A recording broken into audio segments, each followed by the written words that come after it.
Hello everyone, welcome back to my channel free medical education. आज का हमारा topic है मैनेजमेंट। तो आज की हमारी वीडियो है थर्ड, जिसमें हम बात करेंगे मैनेजमेंट ऑफ किडनी स्टोन्स। तो पहले जो वीडियो है, अगर आपने नहीं देखी तो आप मेरे होम पेज पे जा सकते हो और उन दोनों वीडियोस को दे सकते हो, जिनमें हमने किडनी स्टोन की डेफिनेशंस होगी, इसके कॉजेस टाइप्स को बहुत अच्छे से एक्सप्लेन किया है। तो आज की हम इस वीडियो में बात करेंगे मैनेजमेंट की। Management of kidney stones depending upon type of stone and cause of stone. तो जो मैनेजमेंट है किडनी स्टोन्स की, ये किस चीज पे डिपेंड करती है?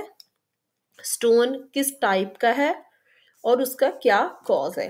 तो फर्स्ट हम बात करेंगे जो स्मॉल स्टोन होते हैं, small stone with minimal symptoms.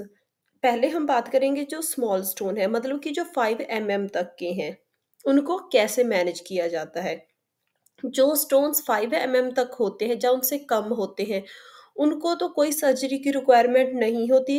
कुछ डाइट चेंजेस करके या फिर बहुत ज़्यादा पानी पीकर, तो कुछ मेडिसिन्स लेकर उनको ठीक कर सकते हैं।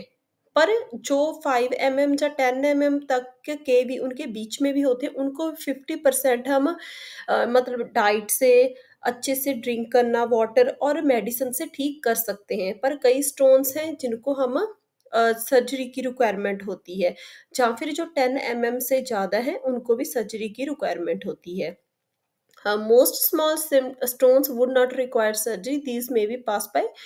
फर्स्ट पॉइंट है, उनको कैसे ट्रीट कर सकते हैं? Drinking enough water. मतलब जो हमने बहुत बार सुना होगा कि डॉक्टर जिनके स्टोन्स होते हैं उनको बोलते हैं कि आप बहुत ज़्यादा पानी पीना है, आपने 2.5 लीटर से लेके 3.5 लीटर तक एक दिन में आपने ज़्यादा पानी पीना है। और उसके अलावा बोलते हैं कि आपने जैसे कि लेमन वाटर, ऐसा ऐप भी पानी पी सकते हैं। और उसके अलावा वो थोड़ा डाइट में भी चेंज करते हैं कि जिसमें बीज होते हैं, जैसे कि टमाटर हो गया, ऐसी डाइट आपने नहीं लेनी। आपने ज़्यादा जैसे कि कार्ड वगैरह हो गया, बेसन की रोटी, ऐसे कुछ खा सकते हैं, पर जिन चीज़ों में बीज होते हैं वो चीज़ आपने नहीं खानी।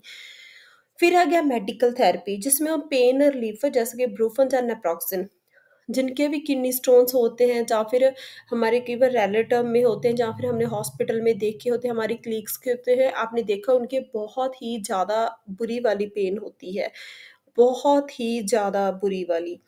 तो उसमें हमने पेन मतलब पेन को मैनेज करना है। और उसके बाद आ गया यूरिक एसिड स्टोन्स। तो उनके लिए हमको, अगर उसकी टाइप है वो यूरिक एसिड टाइप है स्टोन की, तो उसके उसमें हमने एलोप्यूरिनल जे वाली ड्रग दे सकते हैं। और फिर आ गया स्ट्रोवाइट स्टोन्स।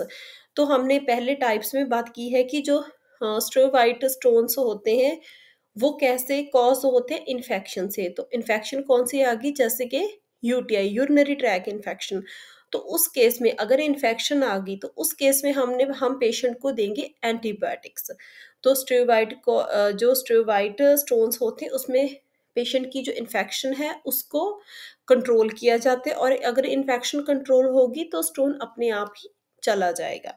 फिर आ गया कैल्शियम स्टोन्स। इसमें थायाजाइड डायूरेटिक्स दिए जाते हैं, जिससे क्या है, जो मतलब to prevent forming of calcium stones. तो इसमें ज़्यादा थायाजाइड डायूरेटिक्स दे सकते हैं। फिर आ गया टू रिलैक्स स्मूथ मसल, जिसमें जॉलिन जे वाली ड्रग दी जाती है। इससे क्या है, जो यूरेटर के या फिर ब्लैडर के जो मसल्स होते हैं वो स्मूथ हो जाते हैं। उससे क्या है, पेशेंट को एक तो पेन भी रिलीफ होती है, और उससे क्या है, स्टोन भी मतलब निकलने में हेल्प करती हैं ये ड्रग्स। जो जॉलिन ड्रग होती है, इसमें मतलब ये 2 सॉल्ट पाए जाते हैं, टैमसोलॉसिन एंड डोटास्टेरॉइड। ये दोनों सॉल्ट हैं, ये पाए जाते हैं इस ड्रग में। नेक्स्ट हम बात करेंगे लार्ज स्टोन्स। जो स्टोन्स हैं वो 5 mm से 10 mm तक हैं, जिनको मतलब मेडिसिन के साथ वो ट्रीट नहीं हुए, और या फिर वो 10 mm से ज़्यादा हैं। Large stones would not pass on their own और कॉज ब्लीडिंग, किडनी डैमेज और यूटी। जो स्टोन्स लार्ज होते हैं वो काफ़ी सारी कॉम्प्लिकेशंस क्रिएट करते हैं पेशेंट में, जैसे कि पेशेंट को ब्लीडिंग हो सकती है यूरिन में, किडनी डैमेज भी हो सकती है, या फिर उनको बहुत सिवियर यूटीआई इन्फेक्शन हो सकती, यूरिनरी ट्रैक इन्फेक्शन हो सकती है। तो उस केस में सर्जरी या कोई प्रोसीजर है उसकी रिक्वायरमेंट होती है। फर्स्ट आ गया extra corporeal shock wave lithotripsy, ESWL। तो पहले तो हम इसको मतलब कोई भी ऐसे नहीं बोल सकते कि ये एक सर्जरी है, क्योंकि इसमें कोई भी इंसिजन, कोई कट वगैरह पेशेंट की बॉडी पे नहीं लगाया जाता। आपने याद रखना है, इस प्रोसीजर में पेशेंट की बॉडी पे कोई कट नहीं लगाया जाता, तो हम इसको सिर्फ प्रोसीजर बोल सकते हैं, बट ये कोई सर्जरी नहीं है। It uses it uses sound waves to create a strong vibrations, shock waves that break stones into tiny pieces that can be passed into urine. तो आप जैसे इमेज में देख सकते हो कि पेशेंट को ऐसे एक लाइक एक्सरे मशीन होती है, उसके अंदर एक उसके नीचे बेड है, उस पे लेटाया गया, आप इमेज में देख सकते हो। तो उस मशीन के थ्रू शॉक वेव्स हैं, उनको क्रिएट किया जाता है पेशेंट के ऊपर, जो एरिया है स्टोन वाला, उसमें क्या है, वो शॉक वेव्स निकलती हैं और वो क्या करती हैं, एक वाइब्रेशंस, स्ट्रॉन्ग वाइब्रेशंस कॉज करती हैं।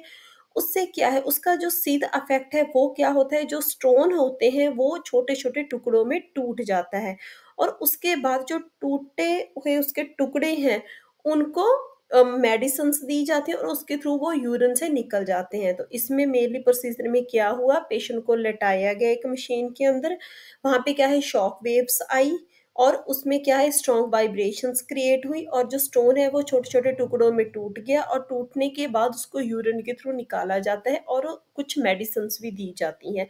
ये जो प्रोसीजर है 45 टू 60 मिनट्स का होता है। तो याद रखना, इसमें कोई भी इंसिजन, कट वगैरह पेशेंट की बॉडी पे नहीं दिया जाता, जस्ट एक वेव्स दी जाती हैं। तो नेक्स्ट बी प्रोसीजर आ गया nephrolithotomy. Nephrolithotomy, in this procedure incision is made in flank area. जो फ्लैंक एरिया हमने पहले भी बात की है पहले वीडियोस में, जो बैक वाला एरिया होता है, वहां पे क्या किया जाता है, सर्जन के थ्रू एक छोटा सा कट लगाया जाता है from which a small tube, जो हम आप इमेज में देख सकते हो, जो ब्लू कलर की है, उस ट्यूब को उस कट के थ्रू अंदर तक डाला जाता है। तो उसके जो ट्यूब है उसके थ्रू नेफ्रोस्कोप, जो आप इमेज में देख सकते हो, वो नेफ्रोस्कोप है, मतलब उसमें एक कैमरा लगा होता है, लाइट होती है, उसको उस ब्लू ट्यूब के थ्रू अंदर तक डाला जाता है और चेक किया जाता है जो किडनी स्टोन है कहाँ पे लोकेट है, कहाँ पे है। तो जब पता चल जाता है कि जो स्टोन कहाँ पे है, उसके बाद उसको मतलब ब्रेक कर दिया जाता है और उसको छोटे छोटे टुकड़ों में काट के क्रश करके जो स्टोन है उसको बाहर निकाल लिया जाता है। मतलब इसमें एक नेफ्रोस्कोप, मतलब जो कैमरा लगा होता है और उसके साथ लाइट होती है, उस कैमरे के थ्रू डॉक्टर डिस्प्ले पे देखते रहते हैं स्टोन कहाँ पे और उसको कैसे निकालेंगे। तो विजुअलाइजेशन प्रॉपर जो स्टोन है उसको देखा जाता है डिस्प्ले के थ्रू, और इसमें क्या होता है, कट लगाया जाता है और ट्यूब को अंदर डाल के उसके थ्रू नेफ्रोस्कोप का यूज किया जाता है। तो नेक्स्ट सी प्रोसीजर आ गया यूरेट्रोस्कोपी। तो इसके नाम से ही हम पहले तो मतलब नॉलेज ले सकते हैं, यूरेट्रोस्कोपी मतलब इसमें जो यूरेटर्स होते हैं, जो यूरेटर्स हैं उनकी उनकी विजुअलाइजेशन की जाती है, उनको देखा जाता है। तो इसमें क्या होता है कि एक जो ट्यूब होती है उसको यूरेथ्रा के थ्रू मतलब ब्लैडर तक लेके जाना होता है। आप इमेज में देख सकते हो, ब्लैडर तक लेके जाते हैं और उसके थ्रू उसको वहां तक लेके जाते हैं जहाँ पे स्टोन होता है। मतलब एक तरह से एक कैमरा होता है ट्यूब के साथ, उसको मतलब यूरेथ्रा के थ्रू इंसर्ट किया जाता है और कैमरा को डिस्प्ले पे चेक किया जाता है कि कहाँ तक वो जो ट्यूब है वो गई है, उसको ब्लैडर से होते हुए आगे तक लेके जाया जाता है विद द हेल्प ऑफ जो भी कैमरा होता है, डिस्प्ले पे शो होता है सर्जन्स को, और जहाँ पे भी स्टोन होता है वहां तक उस ट्यूब को लेके जाते हैं। तो इस प्रोसीजर में भी 2 तरह के स्टेप होते हैं, 2 तरीकों से जो स्टोन है वो बाहर निकाला जाता है। एक तो आ गया जो हम पहले बात करेंगे कि जो ट्यूब डाली, वो ट्यूब के साथ जैसे आप इमेज में देख सकते हो एक बास्केट से लगे होते हैं, मतलब कि वायर्स लगी होती हैं ट्यूब के साथ। वो क्या करती है, जहाँ पे भी स्टोन होता है वो उस स्टोन को पकड़ में कर लेती हैं, मतलब उसको टाइट कर लेती हैं और उसके थ्रू क्या होता है, स्टोन को बाहर निकाल लिया जाता है। तो जो दूसरा तरीका होता है वो होता है लेज़र थेरेपी। जो ट्यूब डाली है मतलब यूरेथ्रा के थ्रू ब्लैडर से होते हुए यूरेटर्स तक गई, जहाँ पे भी स्टोन था, वहाँ तक ट्यूब गई, उसमें लेज़र यूज़ करना। लेज़र के थ्रू स्टोन्स को ब्रेक कर दिया जाता है और बाहर निकाल लिया जाता है। तो दोबारा से डिस्कस करते हैं, इसमें यूरेट्रोस्कोपी में 2 तरह के मेथड यूज़ किए जाते हैं। एक तो बास्केट आ गया, जो ट्यूब डाली है उसके उसमें वायर्स लगी होती हैं जो कि स्टोन को टाइट करके उसको बाँध के खींच के बाहर निकाल लेते हैं। तो या फिर इसमें यूज़ की जाती है लेज़र थेरेपी। तो लेज़र के थ्रू जो स्टोन्स होते हैं उनको छोटे-छोटे पीसेस में कट किया ल कर लिया जाता है और बाहर निकाल लिया जाता है। तो इसमें क्या होता है, जहाँ तो यूरेथ्रा के थ्रू मतलब जो भी ट्यूब कैमरा था वो डाला गया। तो इसमें एक और भी मेथड है, कई बार इसमें क्या होता है यूरेथ्रा के थ्रू नहीं डालते कैमरा को, जो भी ट्यूब होती है उसको उसकी बजाय वो क्या करते हैं, जो सर्जन है वो ब्लैडर पे एक छोटा-सा कट लगा के ब्लैडर के थ्रू भी यूरेटर्स तक जो ट्यूब है, जो विज़ुअलाइज़ेशन है उसको करते हैं।